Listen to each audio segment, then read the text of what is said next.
Some niggas just can't do it under pressure. This is Breaking News with your host, K-So, the one and only.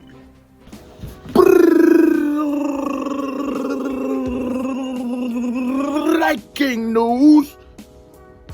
Pelicans point guard Lonzo Ball has came out and admitted that he just couldn't play with LeBron. The pressure was just, oh my God. Hit that thumbs up button before I get into it. Hit that subscribe button. We on the way to 3K. So if you don't subscribe, your grandma's a hoe. Let's go. Now, Lonzo Ball came out and said he just felt like okay, so he said, I have all his jerseys.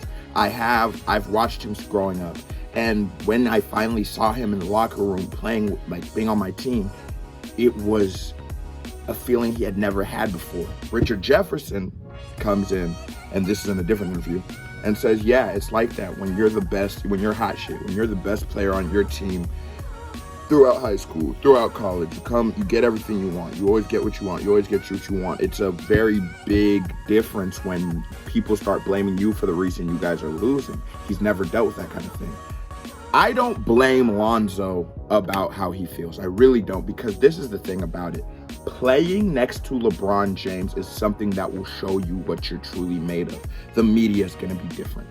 They're never going to really be like it's completely LeBron James. Well, some people do, but I think the overwhelming narrative is never going to be, well, LeBron James lost this game for us. It's usually going to be, where was his supporting cast? Because consistently, LeBron James just doesn't lose games for teams. Lonzo, I feel you. I really do, bro.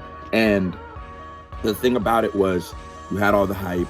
You've always had the hype. You've always been under systems where you had a lot of control. Even for just look at how LA works. Look at how Lonzo's life has worked. He is always in charge. Even in college, he was always in charge, because the narrative he creates or his family creates is going to be what they run with. He's always been the best player on his team, and now he's coming into the National Basketball Association, and he's just not going to be the best player on his team. He's not even the best player on his team with Zion Williamson. But the cool thing about this now is he has dealt with the most pressure he could ever deal with in his NBA career. I think there's not many other NBA players that have played under this much pressure as Lonzo has. Because if you think about it, between what the overhyping his dad did, between playing next to LeBron, being blamed for their faults, how good he was projected to be, rough season, I think that is the thing about Lonzo Ball, is that there will never be more pressure than this situation that was given to you, and I completely feel for you. And now in your third year in the league, you're able to come out and on the Pelicans, a brand new star, and you have a young star like Zion Williamson. And the thing about Lonzo Ball, like in the first game, he had 9.7 assists. He's not going to be the greatest scorer consistently. I guess he'll average somewhere around 14 to 16 points, which is pretty healthy.